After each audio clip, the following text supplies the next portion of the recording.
નમસ્કાર મિત્રો, હું છું આપનો દોસ્ત શૈલેષ સકપરિયા, મોટિવેશનલ સ્પીકર અને લેખક. મિત્રો, ગઈકાલે આપણા કેન્દ્રીય કેબિનેટ મંત્રી અશ્વિની વૈષ્ણવજીએ યુનિફાઈડ પેન્શન સ્કીમની જાહેરાત કરી. કેન્દ્ર સરકારના કર્મચારીઓ માટે આ યુપીએસ 1 એપ્રિલ 2025થી અમલી બનશે. ગઈકાલે કેબિનેટે એમને મંજૂરી પણ આપી દીધી. આ યુપીએસ હાલ પૂરતું કેન્દ્ર સરકારના કર્મચારીઓ માટે જ અમલમાં મુકાશે, પણ રાજ્ય સરકાર જો ઈચ્છે તો પોતાના કર્મચારીઓ માટે પોતાના રાજ્યમાં એને અમલમાં મૂકી શકશે. એવું કહેવું હોય તો કહી શકાય કે જે રાજ્યોમાં ભારતીય જનતા પક્ષની સરકાર અત્યારે શાસનમાં છે તે રાજ્યોની અંદર તે રાજ્યના કર્મચારીઓ માટે યુપીએસ અમલમાં આવે એવી પૂરી શક્યતા છે, અને એટલે ગુજરાત સરકારના કર્મચારીઓ માટે પણ યુપીએસ અમલમાં આવશે.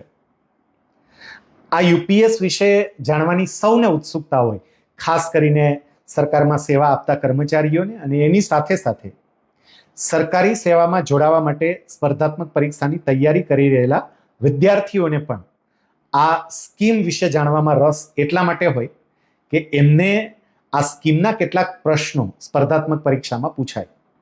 હું બને એટલી સરળ ભાષામાં યુપીએસ એટલે કે યુનિફાઈડ પેન્શન સ્કીમના જે મહત્વના મુદ્દાઓ છે એ આપ સૌની સમક્ષ પ્રસ્તુત કરવાનો પ્રયત્ન કરીશ, જેથી કરીને આપને યુપીએસ અંગેનો કોઈ નિર્ણય લેવો હોય તો એ નિર્ણય લેવામાં આ વાતો મદદરૂપ બને.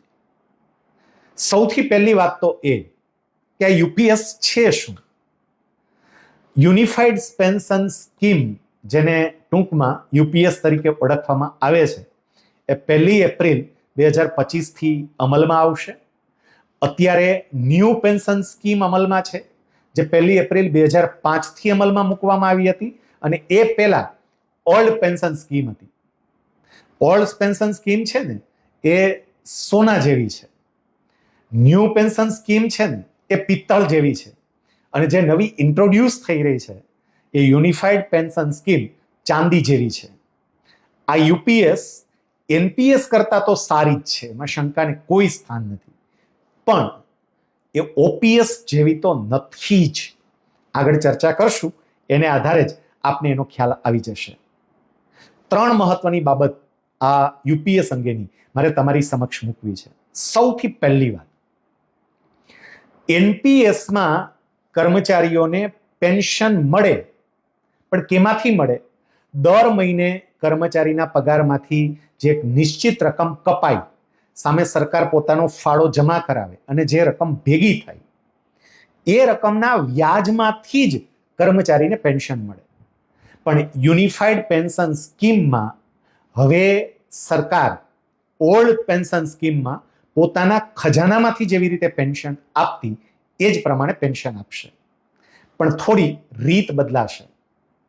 ઓલ્ડ પેન્શન સ્કીમમાં શું હતું કે કર્મચારી જ્યારે નિવૃત્ત થાય ત્યારે નિવૃત્તિ વખતે એનો છેલ્લો પગાર હોય એ છેલ્લા પગારના 50% લેખે એને પેન્શન મળે. છેલ્લો પગાર એટલે અહીંયા મૂળ પગારની વાત છે.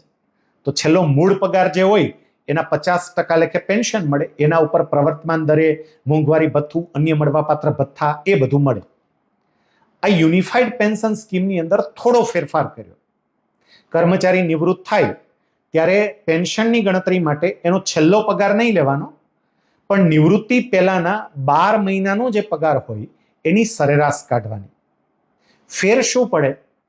થોડીક રકમ ઘટે, કારણ કે આ છેલ્લા 12 મહિનાની જ્યારે તમે ગણતરી કરો તો અધવચ્ચે ઇન્ક્રીમેન્ટ છૂટ્યું હોય, અને એટલે તમારો છેલ્લા અમુક મહિનાનો પગાર વધારે હોય અને એની આગળના મહિનાનો પગાર થોડો ઓછો હોય. તો જ્યારે તમે સરેરાશ કાઢો તો છેલ્લા મહિનાનો જે પગાર આવે એના કરતાં 12 મહિનાની જે સરેરાશ આવે ને એ થોડી ઓછી હોય. એટલે સ્વાભાવિક છે કે ઓલ્ડ પેન્શન સ્કીમમાં જે પેન્શન નક્કી થતું હતું એના કરતાં આ યુનિફાઈડ પેન્શન સ્કીમમાં થોડુંક ઓછું પેન્શન નક્કી થશે. પણ એના કરતાં પણ અતિ મહત્વની બાબત છે જે કદાચ આપણને જોવાની ચૂકાઈ જાય, અને એ બાબત છે કે પૂરેપૂરું પેન્શન તમને તો જ મળવા પાત્ર થાય જો તમારી નોકરી નિવૃત્તિ સમયે 25 વર્ષ કે તેથી વધારે હોય. જો નિવૃત્તિ સમયે તમારી નોકરી 25 વર્ષ કે તેથી વધારે હોય તો તમને તમારા મૂળ પગારના 50% લેખે પેન્શન મળે. પણ જો તમારી નોકરી નિવૃત્તિ વખતે 25 વર્ષ કરતા ઓછી હોય તો એવા સંજોગોમાં તમે જેટલા વર્ષની નોકરી કરી હોય ને એ વર્ષોને આધારે તમને પેન્શન મળે. કેવી રીતે? હું તમને એક ઉદાહરણ આપું. માની લો કે મારે નિવૃત્તિ વખતે 50,000 રૂપિયાનો મૂળ પગાર છે, તો મારું પેન્શન કેટલું નક્કી થાય સામાન્ય સંજોગોમાં? તો કે મૂળ પગાર 50% હોય એટલે 50,000 હોય તો એના 50% લેખે મને 25,000 રૂપિયા પેન્શન મળે. પણ એ 25,000 ક્યારે મળે?